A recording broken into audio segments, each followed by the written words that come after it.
Welcome. Hi. Hi. Hi. I'm Hi. here, I guess. Oh, we're all here. You're here. We're here. Let's get started. All This right. is our most anticipated games of 2018. Asterisks. Asterisks. We'll get to the asterisks later. Don't worry. Yes. It's always at the bottom of the everything it's in. We're gonna start off. So this year we're kind of attempting something different, and by that we're gonna do the exact same thing we always do. Which is talk about games and a game-related product. Like, Wait, hold on. Talk about games. yeah, Isn't that uh-huh. every LP we've ever done? Yeah, exactly. I mean, we've talked about things that aren't games in LPs. Maybe. We've also talked about things that are not games in not LPs. That's true. This is also Reviews. true. Yep. We also did that video on Boku no Piccolo once, so there's All right. that. That's So, true. Anyway, moving on to the topic at hand, there are games coming out. Which ones are we looking forward to? I don't fucking know. These guys do. We're gonna kind of block some games off because they kind of come out all at the same time. So for our first set of games that are kind of coming out at the same time, we've got some January releases. We've got Dragon Ball FighterZ, Monster Hunter World, and Digimon Story Cyber Sleuth Hacker's Memories. Justin, take it away. Talk about them. Why are we looking forward to these games? Because I think we're fans of them or something. What? Oh, No way. Shit. I mean, you're probably the one that's like the biggest fan of out of all three of them on average out of the four of us. So, Well, actually, I was about to say that these are all Namkai. Namkai. Games, except for Monster Hunter, which is Capcom, but oh well. But Dragon Ball FighterZ, I think the most interesting thing about it is like it's a Budokai looked like pseudo anime, which I think it's kind of nice because I'm so used to seeing like the old days of Budokai where everybody looked blocky as fuck and low polygonal models. So it's nice, and the fact that they actually incorporated so many super characters. Like, I didn't actually expect them to add so many characters from Super, seeing how it looked like it was kind of late in development, so I'm surprised. But yeah, like I'm mostly just interested in like the aesthetic and just like the fighting in general. I mean, it's standard Dragon Ball game. Not really much to say about that. Then there's Monster Hunter, which I'm personally looking forward to because I have not played Monster Hunter since the PS2, and it's still there. I'm looking at it right now. And I played the beta. I liked what I played. Thank God, no more fucking analog stick to fucking attack. I know that hasn't been a thing for years, but seeing how the first game is the only game I played, that still left a fucking bad memory in my head. It's awful. Never do that again. But yeah, I look forward to murdering lots of things like I usually do. It's like Dragon's Dogma, except not really, so this is about as close as I'm gonna get. And then there's Digimon, which I played Cyber Sleuth extensively. I actually liked it, like, a lot more than I actually thought it would. It was a good game. Yes, because It was a really good game. Because you see, the canon is that you play as the girl, and then you have your little lesbian romance with Kyoko, because that is the right way to play the game. And it's kind of hot. Yes, Kyoko is best girl. And then there's the fact that,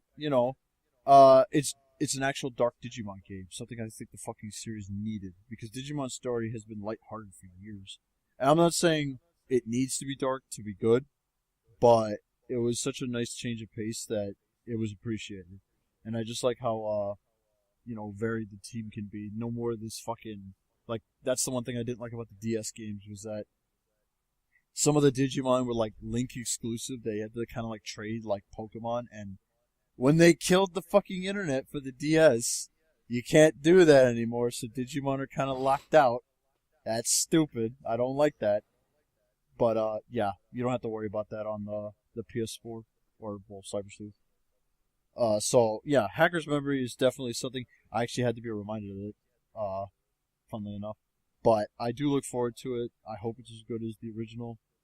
And I probably will play it for like 68 hours before I fucking actually complete the final dungeon.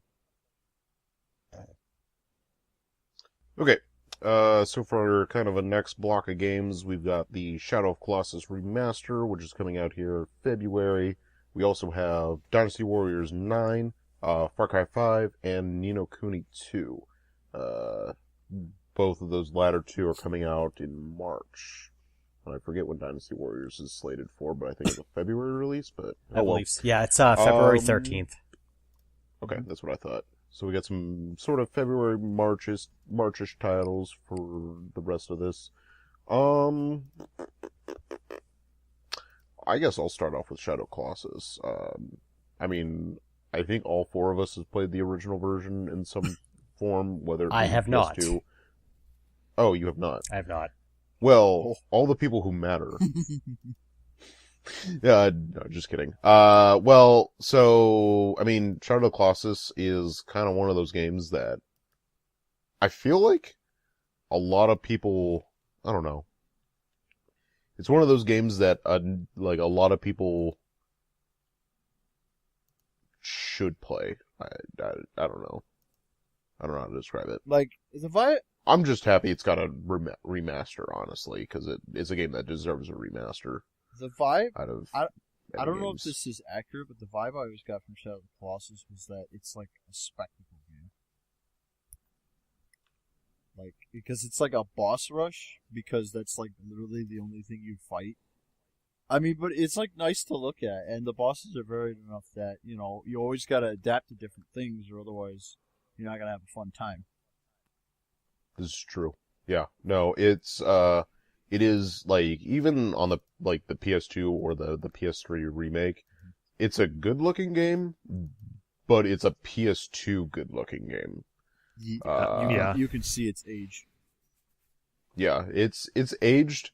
It still plays fine, and it's still a fun game to play through, but it's, like I said at the top of this, it's a game that definitely, like, deserves a remaster. Mm-hmm.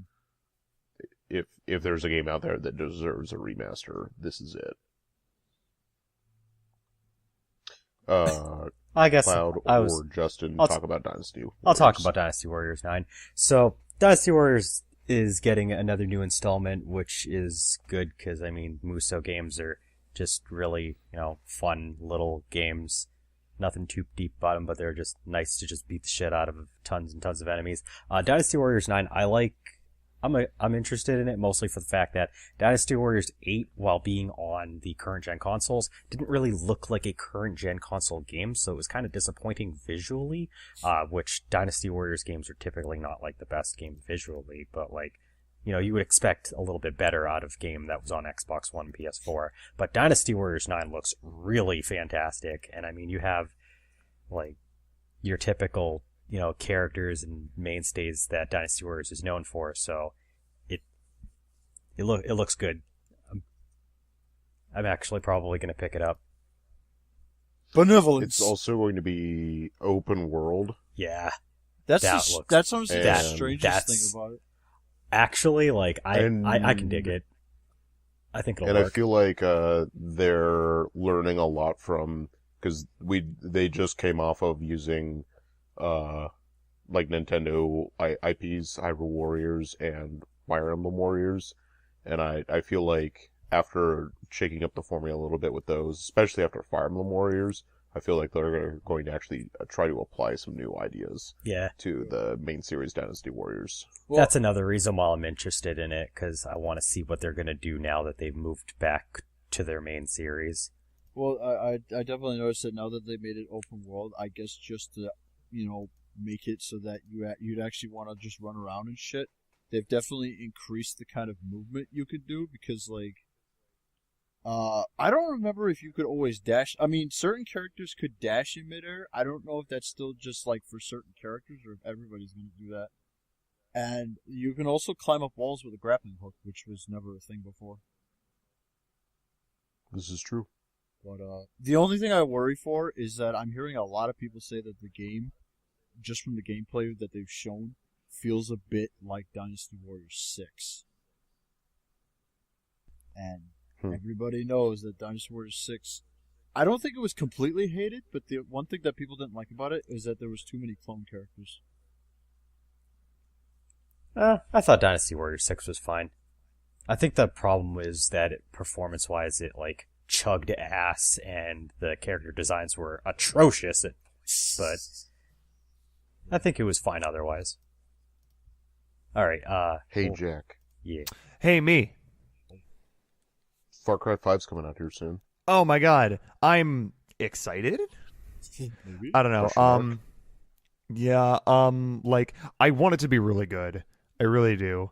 Same. And they have the potential, Ubisoft, to make a good fucking game, because Far Cry 3 is a fucking amazing game, and I love it. And Far Cry 4 was, yeah, just kind of felt like a rehash, honestly. You In can terms fly of, off mountains now.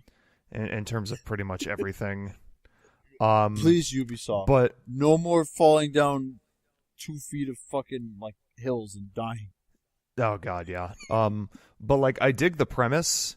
It takes place like instead of like a generic island, generic mountain. That's generic It takes place. America. It takes place in Montana, and I fuck with that. Montana's a beautiful state. Generic America. Shut up. But basically, the enemy of this game is racists. Yay! And, yeah, so it's you, or at least that's what I can gather. You basically just like fucking murder racist white people, and I can get down with that. It's a religious cult. I like how you explain that. I will be severely disappointed if I do not see any KKK members.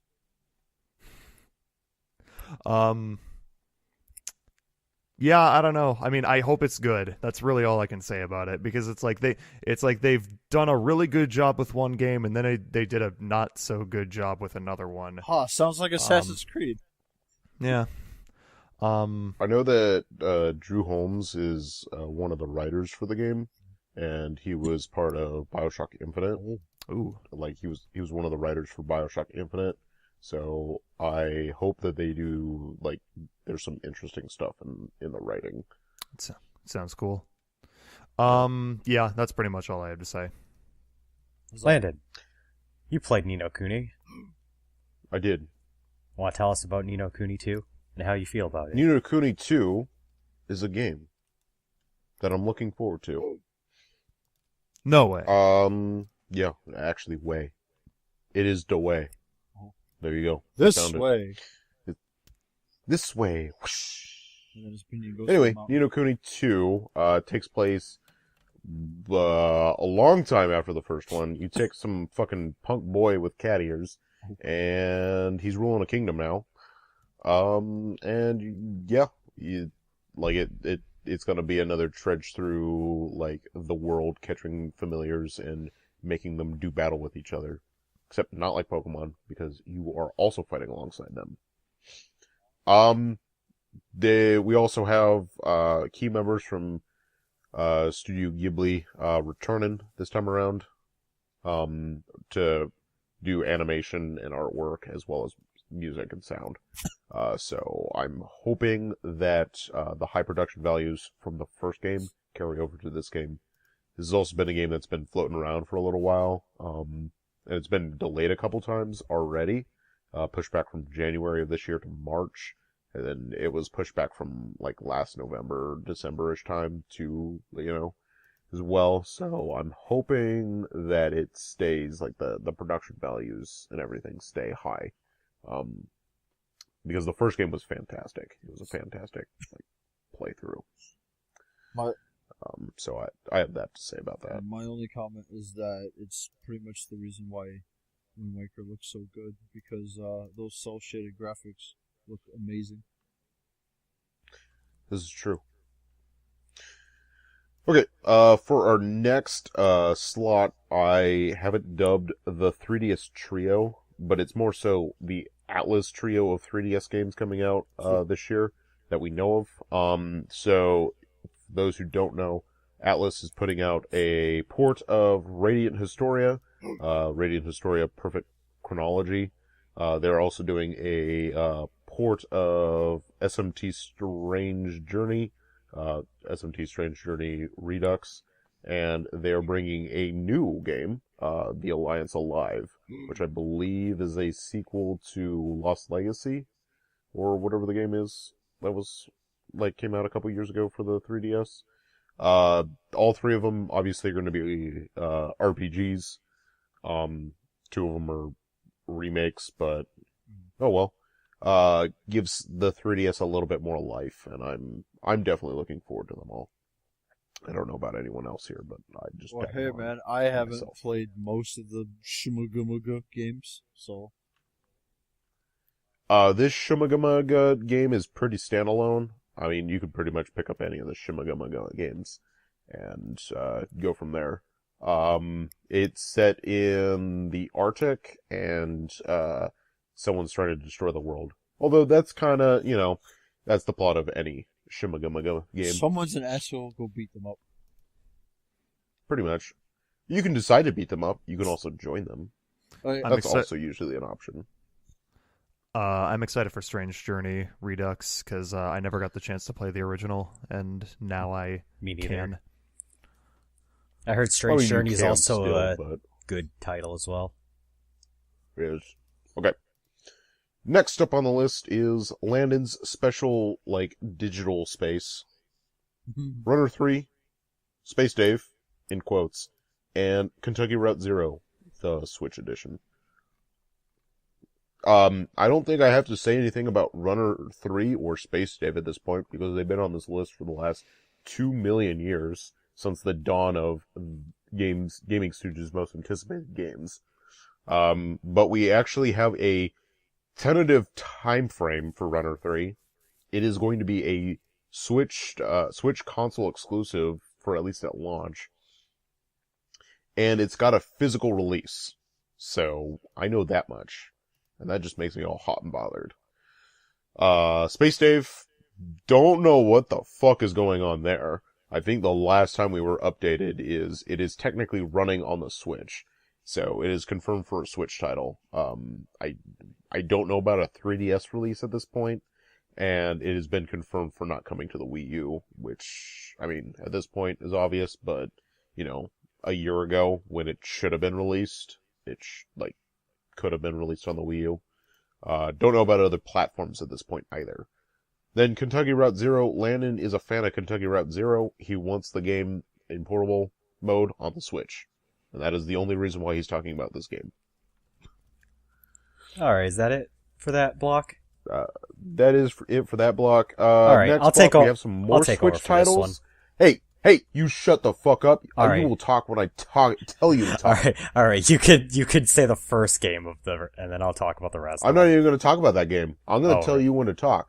Okay. For our next block of titles, we have some more Switch games that are coming out. Hopefully, well, some of them we've got some more firm date-ish than the others, but hopefully the first quarter of this year, the first half of this year. We've got Mario Tennis Ace, we've got Kirby Star Allies, The World Ends With You, port for the Switch, and No More Heroes, Travis Strikes Again. Cloud, you may now speak. Alright, so I'm gonna leave Tennis Ace alone for a bit because I know that Landon's gonna want to talk about that as well. But Kirby Star Allies, it's the game that at least three of us, I don't know about Justin, were pretty excited about when that was announced in the E3 thing last year. So we've been pretty interested in that game, and it's looking really good. It's looking like a nice console follow-up to Return to Dreamland, which, by the way, came out almost 7 years ago. So it's actually been a while since we got a actual main core Kirby game on a console. We did get that one on the Wii U, but that's not a typical Kirby gameplay. It was, Rainbow Curse. It is more core than any other Kirby game. Yeah. There's The World Ends With You for the Switch was also announced, which I'm really excited for. World Ends With You was one of my favorite games of all time. Got around to it late, really loved it. It's supposed to have the, some stuff that was added on the mobile port, and I never played the mobile version, so I'm actually pretty interested in being able to access that content. It'll probably play a lot more like the mobile version since it had the one screen, which I'm interested in because, like I said, I didn't play it on that, but the DS version was really good. But it'll probably not hurt my finger as much to be able to just use my right hand's finger and just kind of like swipe along the screen with that instead of trying to fucking hold the stylus in my right hand because I'm not right-handed, I'm a left-handed person, and Nintendo didn't think about that when they made the DS. And it hurts. But no, I really like The World Ends With You, so I'm probably going to get that. And No More Heroes Travis Strikes Again, which apparently it's not actually No More Heroes 3, and like I guess it takes place between 1 and 2, and it's not going to have like the same exact gameplay as the 2 No More Heroes games.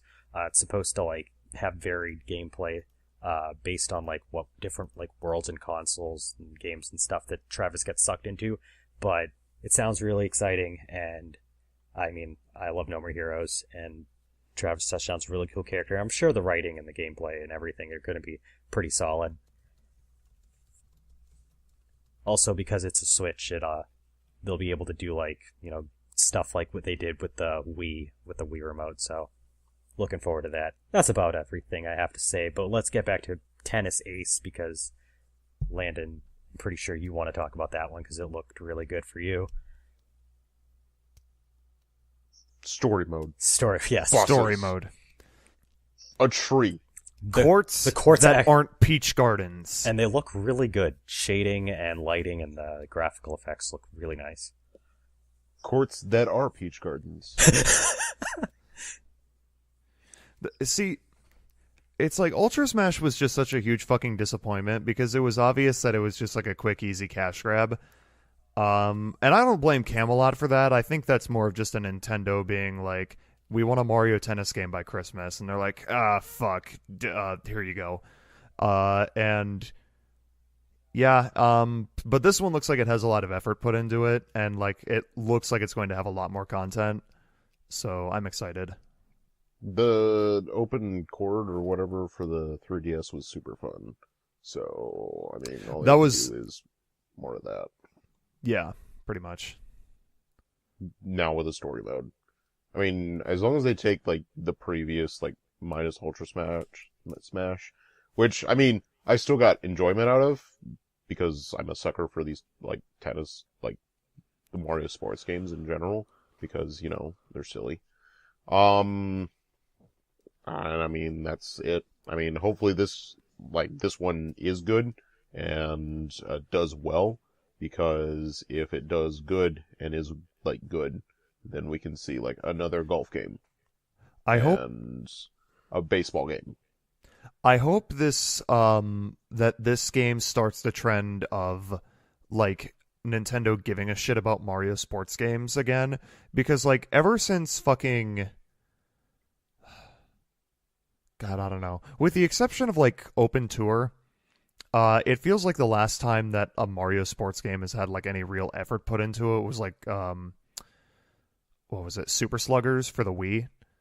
And that was in like 2007. Since then, we had like Mario Sports Mix, which was like super bare bones, and then there was that 3DS one that came out last year that was apparently super bare bones. I never played it though. Super Sports Ultra or something like that. I don't know. Something like that.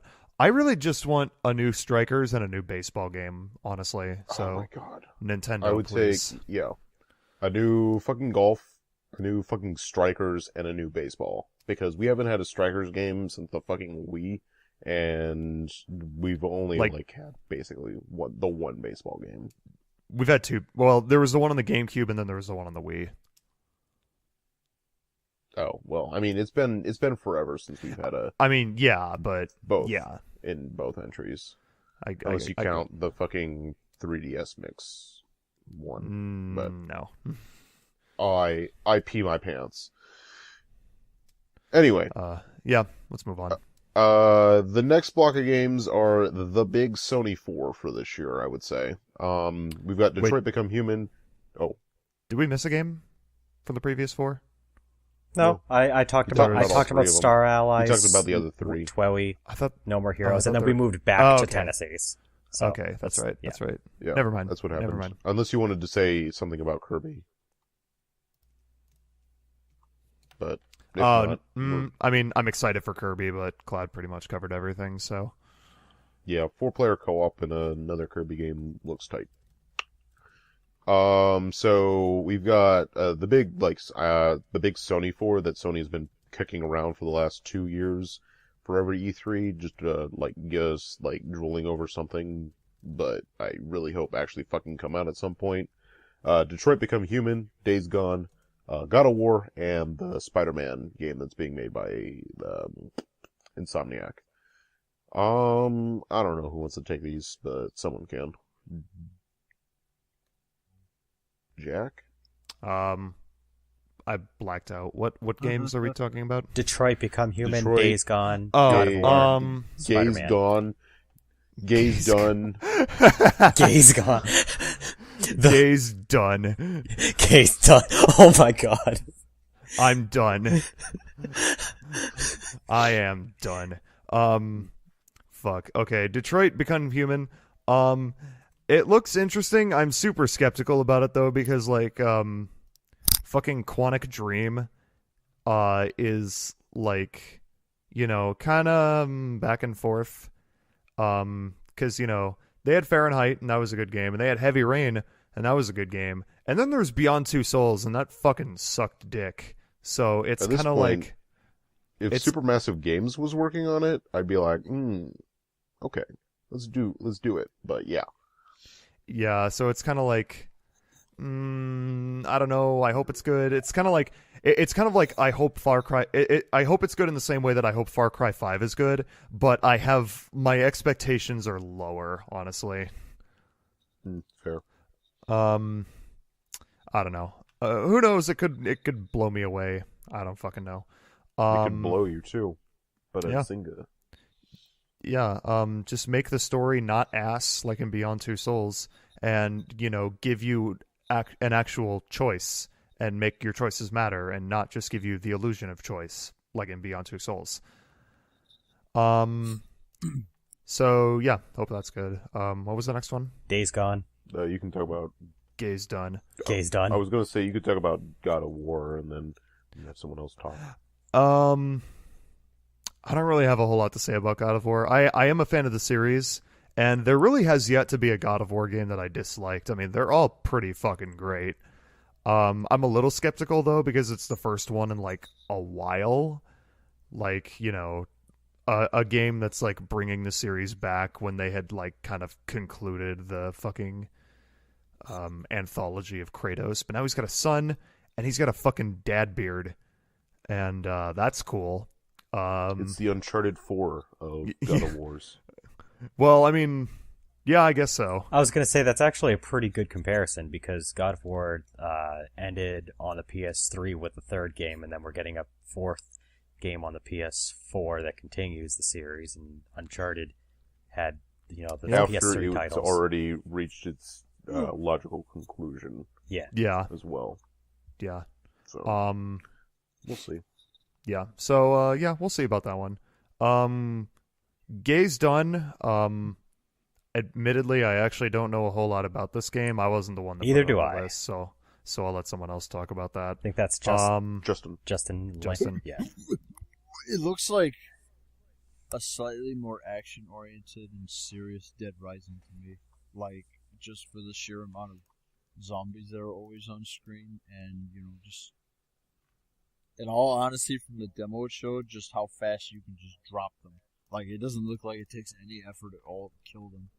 Like, I don't know. I feel like the Horde is more of a spectacle than to actually, like, provide anything meaningful. Because, I mean, like I said, it could have just been a demonstration. It looked like they died way too easily, and they were just kind of coming in just to come in. So so far, I'm not super impressed by what the game has to offer. Like, it was probably like two duds, because I don't really give a shit about Detroit. It was one of the duds of Sony's conference when they showed all those games off, and so I'm still kind of skeptical about it, but I haven't really like subscribed to the idea that the game is just going to be awful. So there's that, I suppose. I just want to finish up with Spider-Man. And then we have Spider-Man, which Spider-Man. they showed off at E3 last year. It actually looks... And the E3 before that. Yep. Looks really good. I mean, it's Insomniac Games. I don't know about you, but I heard that Insomniac makes really good games. I mean, they probably aren't quite Naughty Dog level nowadays, but I mean, this definitely probably is gonna, I don't know. They put out Song of the Deep. Oh yeah, they did do that.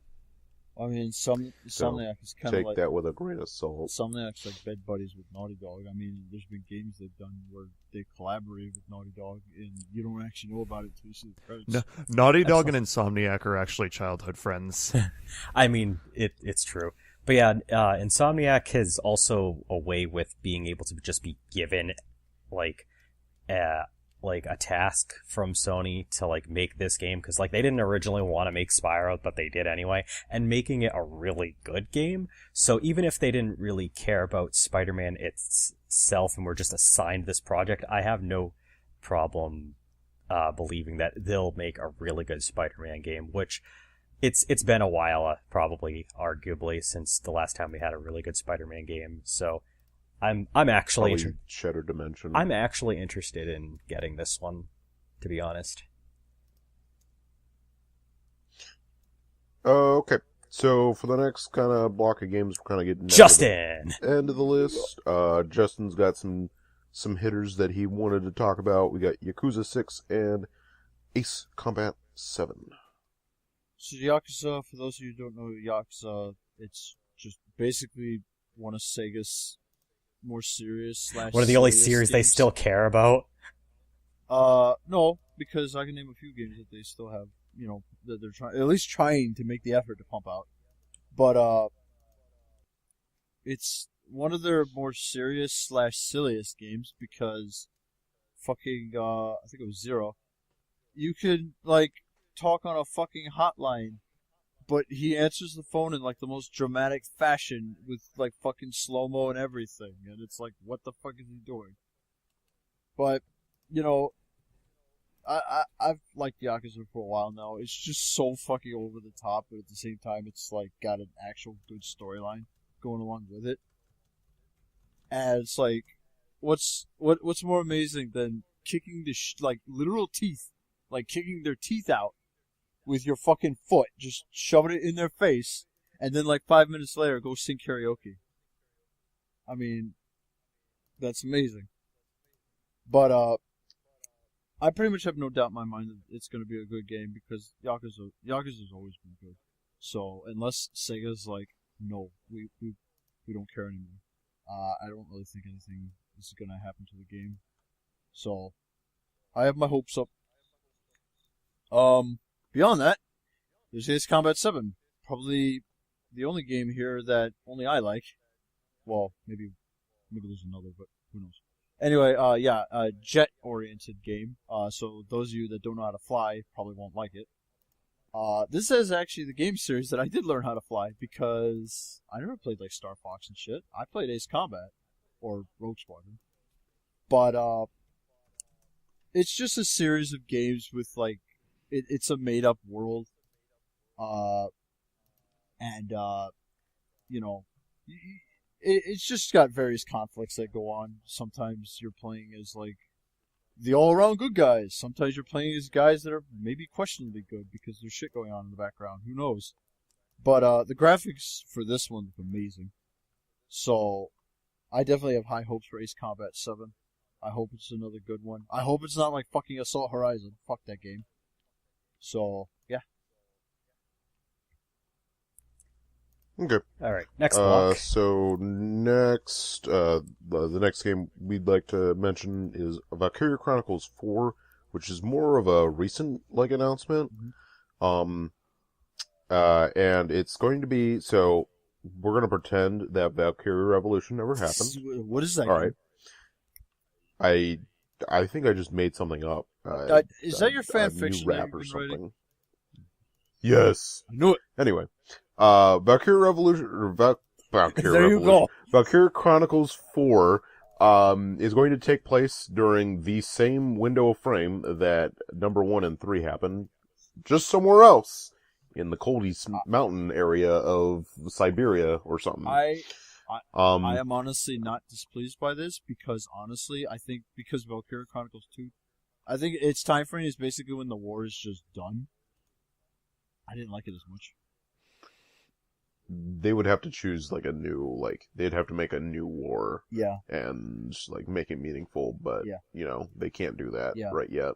So from the from the screenshots we've been seeing, the canvas engine is back and looking beautiful as ever. We've got some like interesting character portraits as well. New Valkyrie is looking interesting. She's using magic this time around. So we'll see what happens here. I'm just hoping it's like, it just has to be good. That's like, Wash out the taste. like, yeah, it's gotta, I mean, the biggest thing I had, like, with Revolution was the animation was nowhere near where it should have been for a game to be called, you know, Valkyria game. And so, with the canvas engine coming back, I'm really hoping, that we get a return to form. Yeah. It's also going to play like the other Chronicles games, and it's going to be available for PS4 and Switch, and I'm kind of excited for a Switch release for this, so. Yeah, because, like, I'm glad that Canvas Engine is back because it got one game, and then it got gypped by the fucking PSP. Yeah, like, so. I think the only reason why it's coming back to PS4 is because I think the Steam release was like Sega's little experiment. Yeah, and then it did well on Steam, and then it did well on the PS4 remaster of the first game. And then I was like, let's make some money and actually try with this series again. Forget the dud. Number 4 is coming out. So. Cloud Covain. Okay. Or, as I pretend it to be, Code meant the video game. So, I'm not going to take too long to describe this, but Code Vein is coming out from Bandai Namco, and we all know that I basically will throw money at Bandai Namco whenever I see a game from them that I like. Just ask Dragon Ball Xenoverse 2. But Code Vein, best way to describe it is, do you like Dark Souls or Bloodborne or anything like that? Do you like anime art style? Do you like post-apocalyptic settings? Okay, then this is a game you're gonna like. It actually does look really nice, though. The combat looks pretty good, and I remember seeing the trailer for it when it was first released and thinking, wow, I actually really want this game, because, like, I don't know, I like post-apocalyptic, but at the same time I like post-apocalyptic in a way that, like, I don't just like any post-apocalyptic, like, I don't know, I like unique, something that, like, really pulls me in, and I guess Code Vein just kind of pulled me in. The character art looks really nice, too. But, yeah, I basically just summarized it in those couple of sentences with, you know, Dark Souls, post-apocalyptic, open world, action RPG. Cool. So, if nobody... I was going to say, Cloud's only really interested in the post-apocalyptic games that are really weird, that have, like, giant robot space aliens. Yes! That's why I like games Jack, like that. do you want this next one? Or do we want to give to Cloud? Me or you really works. I'll let Cloud take it. Okay! So, I was not expecting this. Robot? Yes, I was not expecting this announcement, and I'm not the only one that's wicked hyped about it, but Mega Man 11 is a thing, and it looks fucking great. I'm actually really glad that they're not going back to the retro aesthetic, that they're actually going to do modern graphical style. They're actually incorporating an idea that they wanted to do all along, where, like, Mega Man not just changes colors, but, like, he actually changes his appearance based on the power-up that he gets. So that looks really cool. But, I mean, it's Mega Man. We're getting a continuation. The graphical style is actually, like, modern graphics. So, like, yes. Also, the music sounded really good from what little we got. So just, yes. Now they just need to make another X game. Yes. I'm gonna fucking laugh if this game ends up being amazing with fucking Mighty Number 9 being a thing. yeah. Yep. Pretty No, much. I feel like Mighty Number 9 was like coming out and like it came out and everybody was like, oh god, this is so disappointing. And the Capcom was like, all right, fuck it, we're just gonna make a new Mega Man game because to prove Capitalism, that ho! to prove that we are responsible for putting out these games.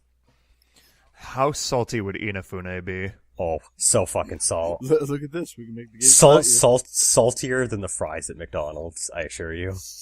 Oh god, those things are salt incarnate. In all honesty, if they can actually make a good game without him, then maybe he's just not that good. I feel like he's kind of just a con man at this point. Like, he just kind of like comes up with ideas and then he's just like, yeah, give me money. Meanwhile, anyway. on the other side of the coin, that is Kickstarter, Bloodstained Ritual. Oh, sorry, that's not Castlevania. That's the point. Justin, you're the one who wanted this on the list, so go for it. Yes. Now I have two reasons, actually. Well, I mean, actually, I can't remember when that debacle happened now. Oh, fuck. But, yeah, I have two reasons for wanting this game to work. Come out. I don't know why I said work.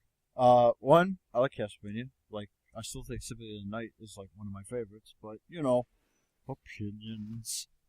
But, the other reason is, fuck Konami. They can go die. And this isn't Konami, so that's good. But like it's just interesting to see that somebody actually wants to like make their own like Castlevania series because nobody was really. I mean, I think some people made the attempt. Like, there's been past games that kind of felt like Castlevania but weren't quite like it, and this one seems like it's trying to be like Castlevania, more along the lines of like I said, Symphony of the Night, because that's pretty much where the whole Metroidvania thing came from, was Symphony of the Night, because that's when they started adding backtracking to Castlevania games. But I am hoping that this game is good and doesn't end up like Mighty Number 9, because after that kind of makes a person cautious. But hopefully there's some promise in it, and it's a good game, and I can play that as like an alternative to avoid Konami as much as I can. All right. Alrighty.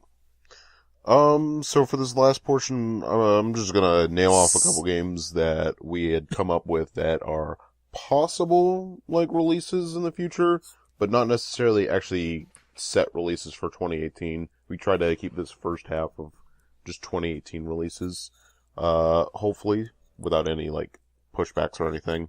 A couple games, other games that we're looking forward to are The Wolf Among Us Season 2, Shenmue 3, Bayonetta 3, the PC port for Legend of Heroes Trails of Cold Steel 2, as well as the North American release in general, PS4, for Legend of Heroes Trails of Cold Steel 3. We've got things like Kingdom Hearts 3 that will never come out, but, I was just gonna say, all I have to say about Kingdom Hearts 3 is just insert audio clip of me crying. Because we had this on the list last year, because we thought there was a chance. No. I'm pretty sure we had it on the list 2 years ago as well. Just insert audio clip of me crying. Soon, too. There's no chance in hell this game is ever coming out, just so you know. A couple other games, we've got Project Octopath Traveler, which that game looks really actually cool. has a demo. It has a demo, go play it, it's fantastic. Yes. We've got The Last of Us Part 2, really excited for that. Senran Kagura 7, even though they're missing a couple games, like 3, 4, 5, and 6. But, whatever. The other ones. Metroid Prime 4, which I still think is a bad name for a Metroid game. It should just be called Metroid First-Person Shooter 4. The Fire Emblem port, or not port, but the Fire Emblem game for the Switch, and SMT 5 are a couple games that are looking forward to. Senran Kagura 7 pretty much is just asking for that one line from JonTron. What happened to 3 through 6? Yeah. So what about you guys at home? Let us know what games you're actually looking forward to. And I know we're probably missing a couple games, so it's good to hear feedback from you. Also, remember to never like or subscribe, never When you hit that subscribe button, don't hit the bell button. Also, Chad from English, I swear to God, if you don't give me that fucking report, I will end your life. I know people. Are you sure about that? I don't know people, actually. You caught me in my lie. And, in general, I don't know where to go with the rest of this video. Someone That basically please end it. So basically, that's everything. Thank you for joining us. We don't always have the same taste in games, but those are the ones that we're interested in for the year. So we will see you next year with the same list for 2019, and Kingdom Hearts 3 will probably be on that one too. Anyway, thank you and take care.